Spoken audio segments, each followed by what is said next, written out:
Assalamualaikum Bede, selamat datang kembali di Guru Gembul Channel. Pada tahun 1928, di sebuah kastel yang sangat terpencil di Skotlandia bernama Cuil Ahnachari, itu ada sebuah pertemuan rahasia antara orang-orang paling kaya di dunia pada waktu itu.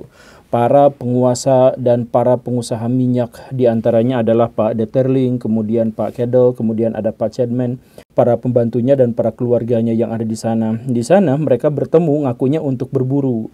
Dan kemudian di suatu makan malam bersama, dinner-dinneran kayak gitu, mereka juga bercakap, saling puji, saling ejek, ketawa-ketiwi kesana kesini dan sebagainya. Tetapi ketika makan malam itu usai dan kemudian anak dan istri mereka itu diminta untuk keluar ke dalam ruangan, ruangan tiba-tiba menjadi hening, sepi, dan para pria itu membakar cerutunya masing-masing. Tatapan di antara mereka dingin dan nampaknya kejam. Tuan Detterling itu memulai percakapan. Dia katakan, "Pak Tedel, jelaskan kenapa Anda yang memulai perang dagang ini." Nah ini jadi sebenarnya pada waktu itu konteks pertemuan ini adalah bahwa para pengusaha dan para penguasa minyak di seluruh dunia itu berusaha untuk mencari sebuah kompromi karena beberapa tahun sebelumnya mereka dilanda perang dagang dan perang harga minyak gitu, sehingga membuat mereka satu sama lain babak belur dan perusahaan-perusahaan mereka itu chaos. Nah, karena itu ditudinglah salah seorang pelakunya, yaitu Pak Cadell tadi itu, Pak Tedel tadi itu. Dia itu sebenarnya adalah ketua dari Standard Oil Company di New Jersey, atau bagian dari Rockefeller atau perwakilan atau kelanjutan dari Rockefeller. Nah, ditanya seperti itu, kenapa Anda memulai perang harga ini? Masalahnya itu adalah Pak Tedel itu adalah seorang yang tidak gemar kompetisi.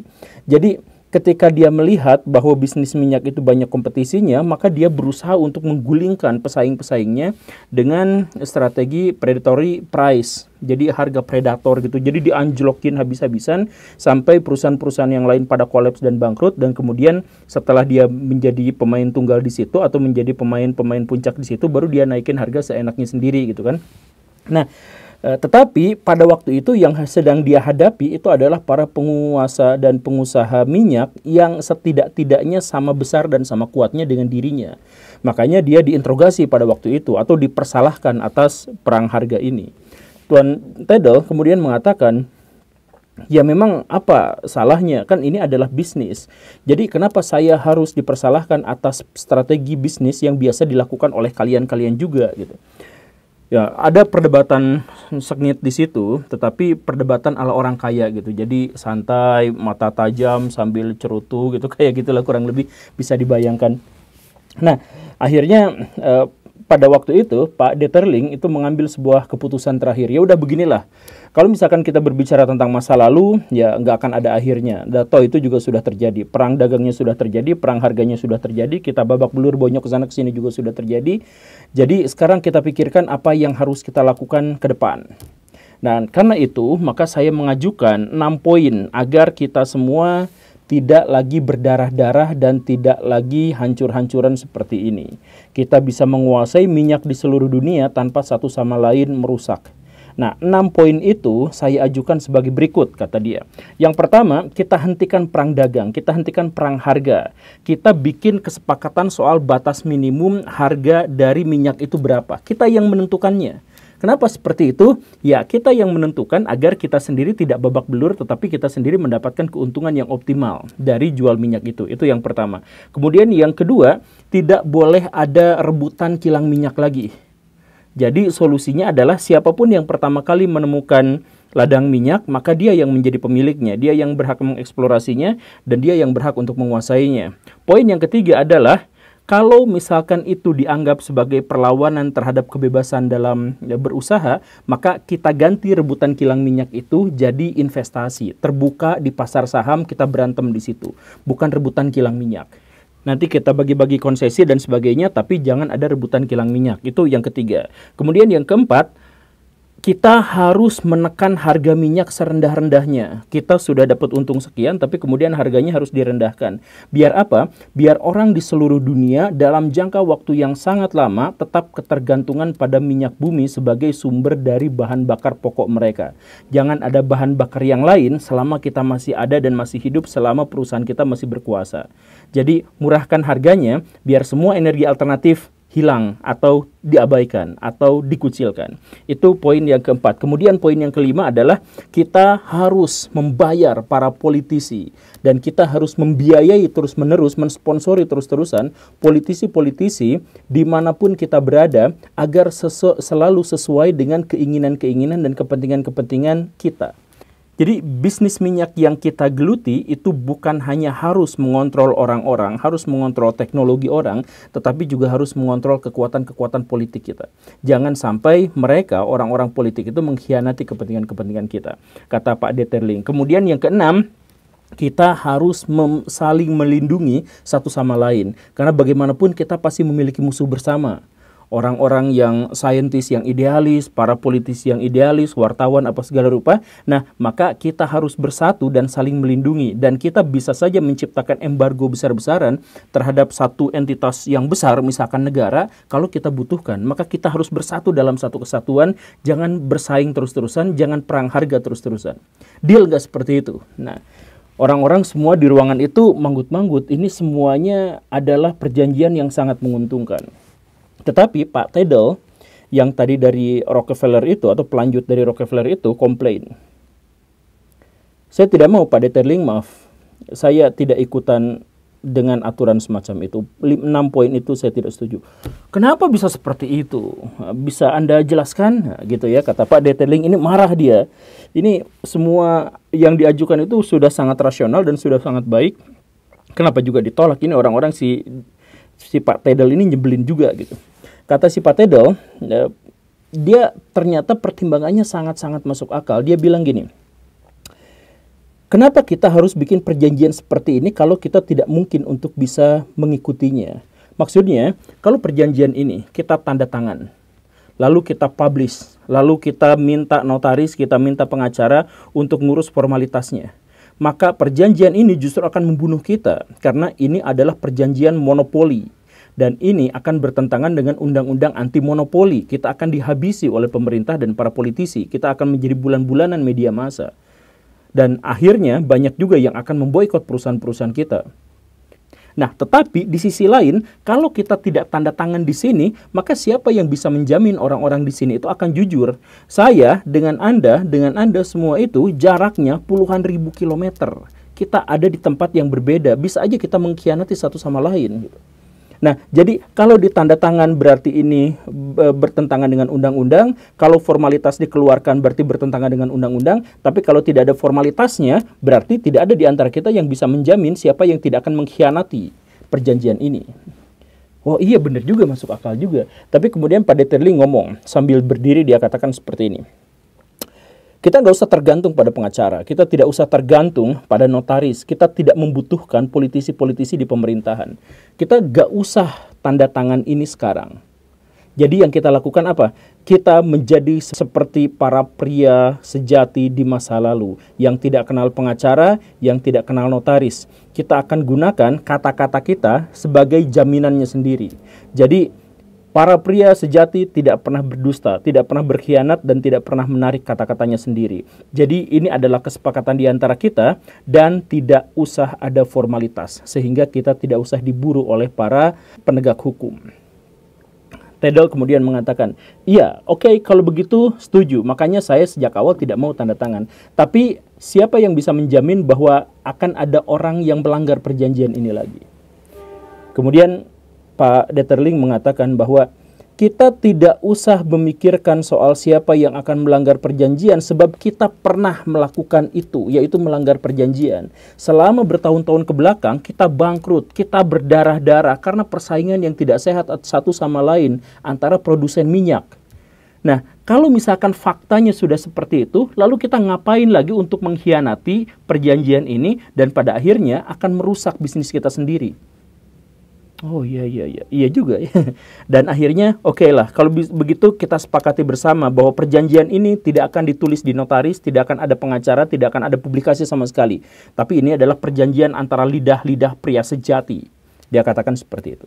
Kemudian Pak Tedel lagi-lagi ngomong, oke lah kalau gitu saya sepakat, tapi ada satu lagi poin. Saya tambahkan poin nomor 7. Dan saya harap semua orang yang ada di ruangan ini setuju. Apa itu? kemarin-kemarin kita sudah baku hantam di depan media massa, di depan wartawan dan lain-lain. Dan kita pertahankan sikap itu. Jadi di depan massa, di depan orang-orang, kita tetap harus saling sindir, harus mengejek, harus saling perang mulut dan lain sebagainya. Agar apa? Agar kita tidak ketahuan bahwa kita sedang bikin konspirasi untuk memonopoli minyak dunia. Jadi kita pura-pura berantem di luar sana, tetapi di dalamnya ternyata kita menjalin kesepakatan dan kerjasama ini. Deal nggak seperti itu? Oke lah, deal. Akhirnya 7 poin itu, di mana yang terakhir mereka semua harus berpura-pura untuk saling menghujat, itu disepakati bersama. Dan mereka kemudian bersulang dengan bandrek yang mereka pegang, dan kemudian minum, dan mereka tidur dengan lelap. Dan apa manifestasi dari konspirasi 7 perusahaan besar yang kemudian mengaku sebagai Seven Sisters itu? Ya, tentu saja bahwa mereka telah menguasai 87% dari cadangan minyak yang telah dieksplorasi pada waktu itu. Ngeri banget kan? Dan karena itulah maka mereka bisa melakukan banyak hal. Termasuk juga salah satu yang paling signifikan adalah menghentikan perkembangan teknologi selain teknologi yang sesuai dengan kepentingan-kepentingan mereka. Misalkan, coba Baraya lihat, perkembangan mobil itu sangat signifikan, itu sangat dramatis. Dari awal bentuknya seperti ini sampai seperti itu. Tetapi kita mengetahui bahwa bahan bakarnya tidak berubah. Dari dulu sampai sekarang selalu saja minyak, ya kan? Baraya lihat ada bus Damri yang butut banget, kemudian berendengan dengan Ferrari yang cepet banget, dan Baraya akan mengetahui bahwa mereka semua masih menggunakan bahan bakar yang sama, yaitu bahan bakar yang dibuat atau diproduksi oleh perusahaan-perusahaan itu. Begitu kan? Jadi mereka berusaha untuk menghambat perkembangan teknologi yang tidak sesuai dengan kepentingan mereka. Kemudian apa lagi yang mereka lakukan? Mereka mencoba memecah belah Timur Tengah. Mereka mencoba membuat Timur Tengah itu selalu konflik. Kenapa seperti itu? Karena negara yang konflik tidak akan memberikan kepada mereka kesempatan untuk bisa menguak konspirasi-konspirasi yang telah memanfaatkan mereka. Gitu. Jadi dibuat pecah belah terus, dibuat ribut terus. Jadi kalau misalkan Baraya yang ngaku saya anti Syiah karena saya adalah Sunni, atau ada yang mengatakan saya anti Wahabi dan sebagainya, itu Baraya sedang dimanfaatkan oleh para tukang minyak elit global. Jadi Baraya itu bukan berantem gara-gara mazhab, bukan gara-gara hati nurani, bukan gara-gara apa, tapi gara-gara Baraya kan tidak tahu apa-apa. Baraya yang anti Syiah emang pernah baca buku Syiah berapa biji? 1.000, 2.000, 3.000 kan enggak. Baraya juga yang misalkan anti Wahabi emang pernah baca buku Wahabi berapa gitu. kan sebenarnya seperti itu. Jadi intinya itu adalah Baraya dipecah belah oleh tukang minyak yang elit global itu. Kemudian apalagi prestasi mereka dalam tanda kutip. Ya, mereka itu berusaha untuk mensetir dunia. Termasuk juga ini sesuatu fakta yang mengerikan sih, tapi ini memang nyata gitu. Bahwa Perang Dunia Kedua itu disponsori oleh mereka. Bahkan dengan Hitler, Pak Detterling itu memberikan dampak yang luar biasa, termasuk juga memberikan pasokan-pasokan uang untuk biaya militer Jerman yang sangat mahal itu. Ngeri kan? Dan ada banyak lagi lah sebenarnya.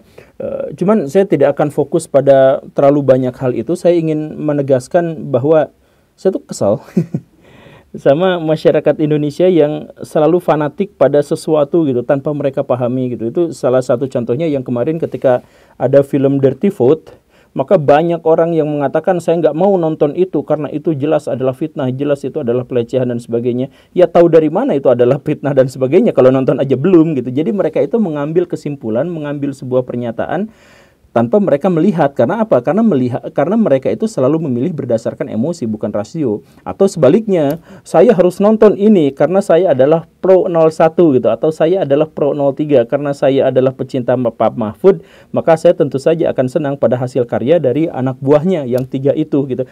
Jadi nah itu Baraya, orang-orang yang kayak gitu itu adalah orang-orang yang ada di hierarki paling bawah, yang dibohonginnya itu paling dasar dan paling kuat gitu. Sama yang elit global yang tadi itu, bahkan orang-orang yang para pecandu konspirasi pun itu kan terjebak pada elit globalan itu gitu. Jadi mereka sok-sokannya kami adalah people power yang akan melawan elit global dan sebagainya, tapi mereka ada di dasar paling bawah hierarki itu. Karena apa? Karena mereka tidak berpengetahuan, bahkan mereka mereka melawan pengetahuan gitu kan. Mereka diajarin untuk menolak NASA, menolak semua ilmuwan, menolak. Jadi kalau semua ilmuwan, semua logika ditolak sesuai dengan kepentingan mereka sendiri, terus mereka melakukan uji coba, ya ini eksperimen langsung gitu ya, eksperimennya tuh yang lucu-lucu kayak gitu. Nah itu dimanfaatkan, itu ada dalam hierarki paling bawah dari masyarakat yang diobok-obok oleh orang-orang atas. Kalau misalkan Baraya, saya pro Jokowi, saya pro Prabowo, kemudian fanatik dan sebagainya, kan Baraya yang diobok-obok sama Pak Jokowi dan sama Pak Prabowo itu gitu. Iya kan? Ya karena apa? Karena Baraya, karena gini nih, orang-orang yang rasional tidak mungkin fanatik. Orang-orang rasional itu selalu berpikir bahwa siapapun yang menjadi pemimpinnya, dia tetap memiliki kebaikan dan memiliki keburukan, memiliki kepentingan yang terlihat dan memiliki kepentingan yang tidak terlihat, memiliki lebih dari satu motivasi dalam menjalankan kebijakan-kebijakannya. Karena itu, maka orang-orang itu akan melihat dalam kacamata yang lebih banyak, paradigma yang lebih luas, sudut pandang yang lebih luas. Karena apa? Ya karena mereka tahu bahwa ada potensi-potensi bahwa rakyat atau orang-orang itu dibohongin gitu. Jadi siapapun yang kemarin mengatakan, ini contoh ya, siapapun yang mengatakan kemarin, gini gitu, pokoknya saya pilih 01, pokoknya saya pilih 02 dan sebagainya, itu adalah orang yang paling dibohongin oleh elit global gitu. Jadi gak akan bisa melawan mereka itu karena sudah apa? Karena berpikirnya ada udah pokoknya gitu. Kalau pokoknya itu artinya orangnya sudah tidak memiliki argumentasi lagi gitu. Jadi ketika misalkan yang tadi itu ya disepakati oleh The Seven Sister itu bahwa mereka akan pura-pura saling hujat di media, tetapi aslinya mereka bekerja sama. Nah, para fanatik itu akan ikut-ikutan menghujat lawannya gitu. Kamu itu pro anu ya, pro kubu anu ya, pro kubu. Padahal yang di atas mah adem-adem aja dan mereka menikmati kepentingan-kepentingan mereka yang terlaksana. Ya kan? Jadi siapa di antara Baraya yang kemarin pro-proan, pokoknya all in apa segala rupa yang kayak gitu, nah itu Baraya sedang dimanfaatkan. Ya tapi nggak apa-apa, semakin banyak orang-orang yang seperti itu, semakin berdaulat dan semakin berkuasa orang-orang elit global itu yang ada di puncak hierarki. Orang-orang yang ada di puncak hierarki membutuhkan orang-orang bodoh untuk bisa menopang mereka, agar mereka tetap ada di atas. Bagaimana cara mereka ada di atas? Melayang? Ya enggak lah, mereka harus menginjak kepala orang-orang yang lebih bodoh daripada mereka. Jadi kalau misalkan Baraya sekarang itu merasa miskin, Baraya selama ini nggak punya uang dan sebagainya, ya iyalah karena Baraya bersedia untuk dimanfaatkan oleh orang-orang besar. Terima kasih karena sudah menyimak. Saya Guru Gembul. Assalamualaikum warahmatullahi wabarakatuh.